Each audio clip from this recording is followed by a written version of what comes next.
Hello students, good morning.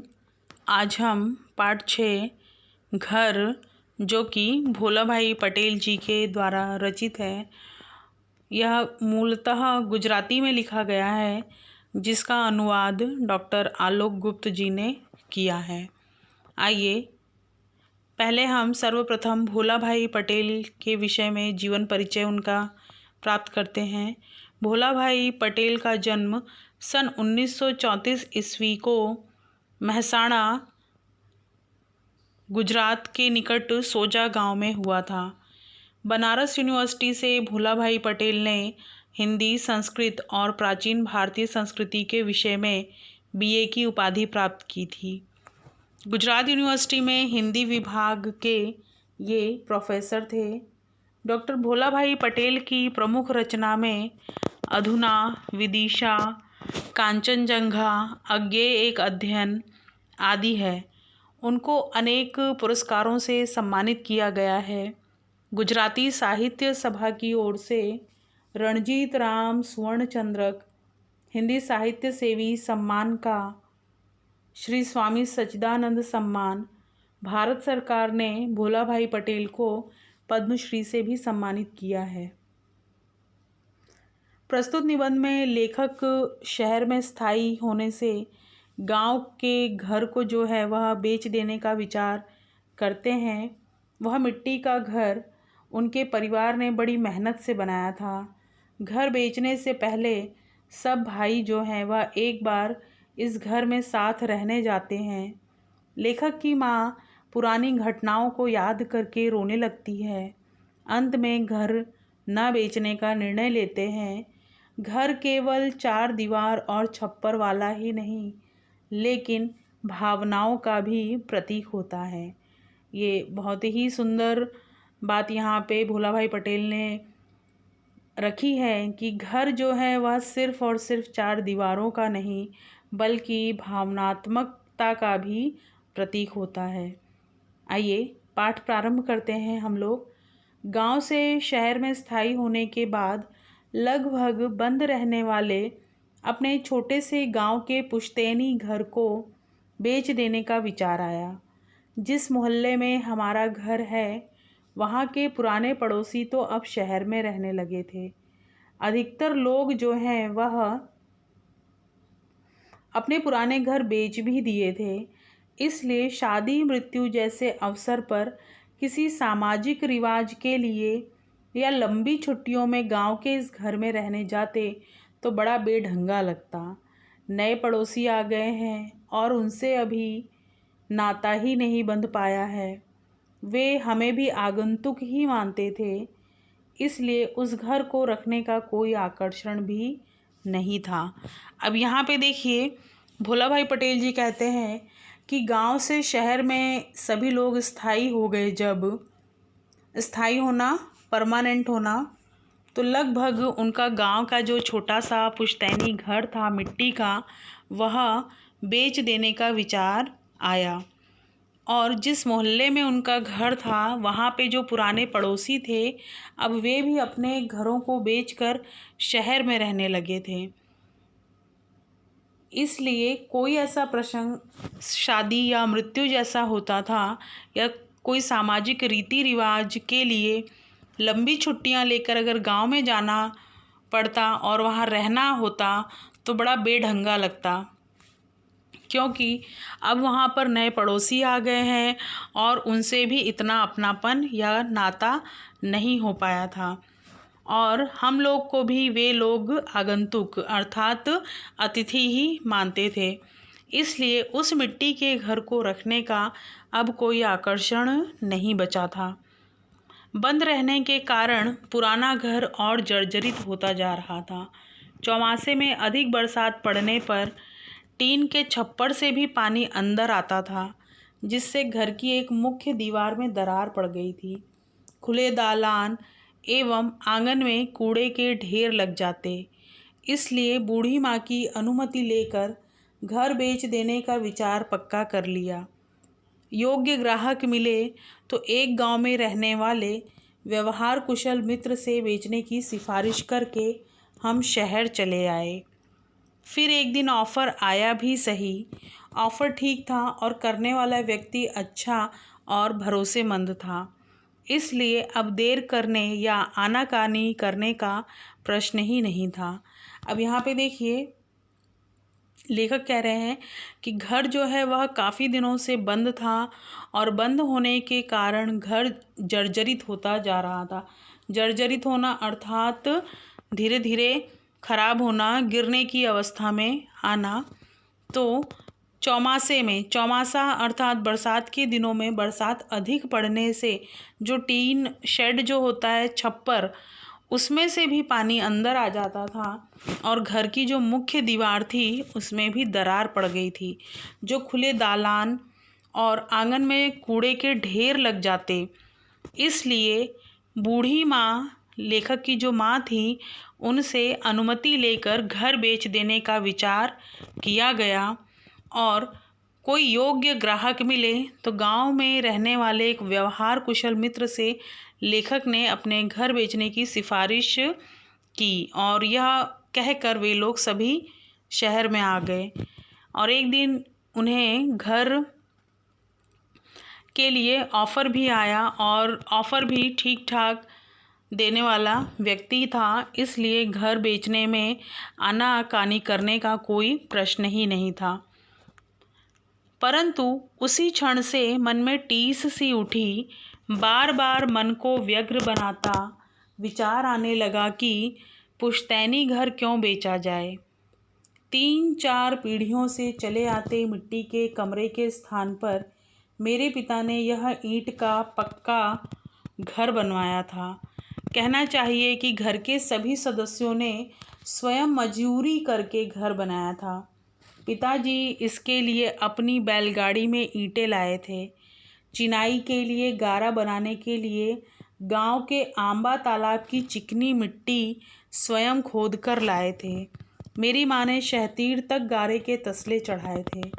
फिर शहर में अपने लड़कों के जब नए मकान बनने लगे, तब उनके मकान वेतनभोगी सुपरवाइज़रों की देखरेख में मजदूरों द्वारा बनते देखकर मन में थोड़ा खुश होते हुए माँ पिताजी अनेक बार गांव के घर को कैसे स्वयं मेहनत करके बनाया था उसकी बात करते हुए भावुक हो जाते।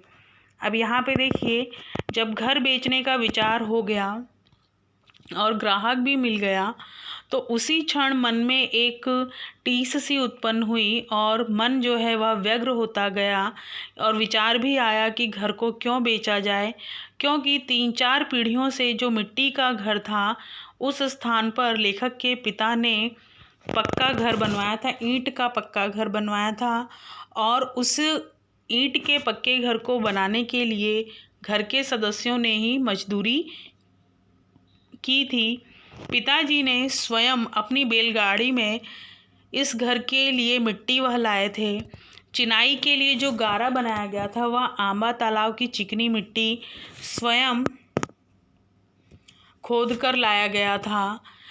लेखक की माँ ने शहतीर तक जो ऊंचाई है, वहाँ तक दीवालों की जो ऊंचाई थी, वहाँ तक गारे के तसले खुद चढ़ाए थे।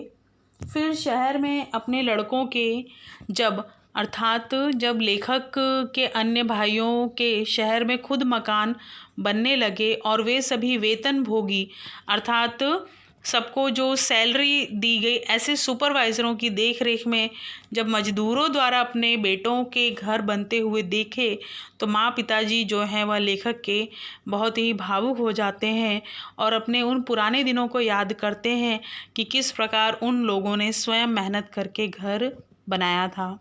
इसी घर में ही हम सभी भाई बांधवों का जन्म हुआ था। इतना ही नहीं, इसी कमरे में हमारे दाम्पत्य जीवन का आरंभ हुआ और उसी कमरे में हमारी संतानों का जन्म भी हुआ। जीवन में जो कुछ अनेक अच्छे बुरे प्रसंग आए, यह घर उनका साक्षी है।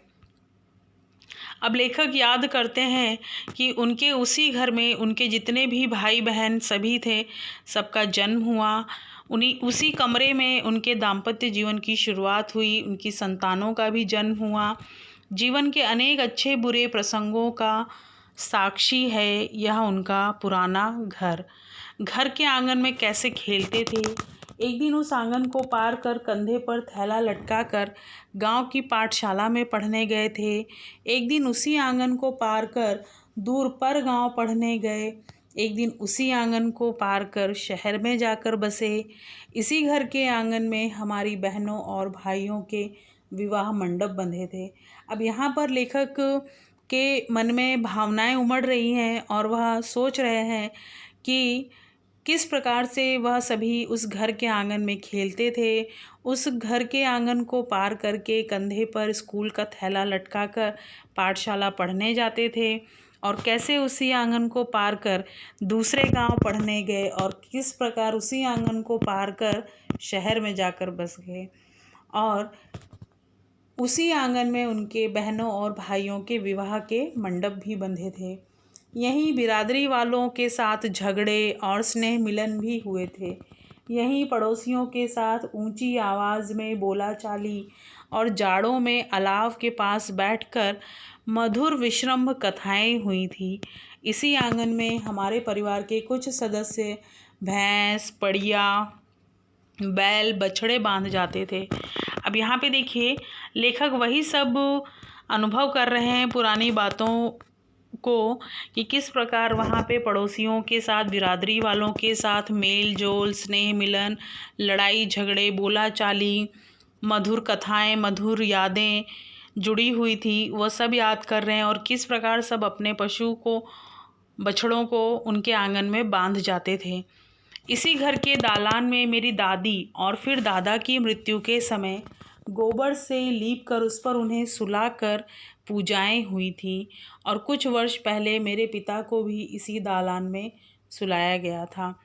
और उसी दालान को याद करते हुए लेखक कहते हैं कि किस प्रकार उनके दादा दादी की मृत्यु के समय उस आंगन को गोबर से लीप कर वहाँ पर उन्हें सुलाया गया था, और मृत्यु के समय जो पूजाएं होती हैं वह हुई थी। और कुछ वर्ष बाद लेखक के पिता को भी उसी दालान में सुलाया गया था। हमारे घर के दोनों ओर दूसरे घर हैं। एक घर हमारे एकदम निकट के साथी का है, वह भी बंद है। मेरा मित्र रोजी रोटी कमाने देश के अनेक स्थलों में घूमने के बाद पत्नी की मृत्यु होने पर अब अहमदाबाद में रहता है। उसके बाद के मकान में काशी बुआ रहती थी। उनकी मृत्यु को वर्षों हो गए। वर्षों तक जहाँ वे रेत की घड़ी लेकर रोज सामायिक करती, उस दालान में अब एक तोंद वाला बारोट सोता दिखाई देता है। सामने वाला मकान का मालिक प्रौढ़ अवस्था में परंतु कुंवारा ही चल बसा। उसके बाद जिसने वह मकान खरीदा, उसने आंगन के लिए झगड़ा करके पड़ोसी हक स्थापित किया। एक दिन वह घर भी गिर पड़ा। अब नई दिशा में नए दरवाजे के साथ बना है। अब यहाँ पे लेखक पुराने दिनों को याद करते हुए कह रहे हैं कि इनका जो घर था, घर के दोनों ओर दूसरे अन्य घर भी थे। उनके घर के एकदम निकट जो है वह उनके किसी मित्र का था। वह घर भी अभी बंद है, और रोजी रोटी कमाने के चक्कर में वह मित्र भी अनेक स्थलों में घूमने गया। लेकिन पत्नी की मृत्यु होने के बाद वह मित्र जो है अब अहमदाबाद में स्थायी हो गया है। वहीं बगल में काशी बुआ रहती हैं, उनकी मृत्यु को वर्षों हो गए, और वह वर्षों तक जो रेत की घड़ी होती है उसे समय देखा करती थी। और अब उस दालान में एक तोंद वाला बारोट सोता हुआ दिखाई देता है। सामने वाले मकान का जो मालिक था वह प्रौढ़ अवस्था में ही कुंवारा चल बसा, और जिसने उस मकान को खरीदा उसने आंगन के लिए झगड़ा करके पड़ोसी हक स्थापित किया, और एक दिन वह घर भी गिर पड़ा। और अब जो वहाँ पर दूसरा घर बना उसकी दिशा जो है नए दरवाजे के साथ बनी है। तो आज हम अपना पाठ यहीं तक रखते हैं। मुझे उम्मीद है कि आप सभी को पाठ पढ़ने में आनंद आया होगा, और घर से किस प्रकार हम भावनात्मक रूप से जुड़े होते हैं इस बात का भी हमें एहसास हुआ होगा। धन्यवाद।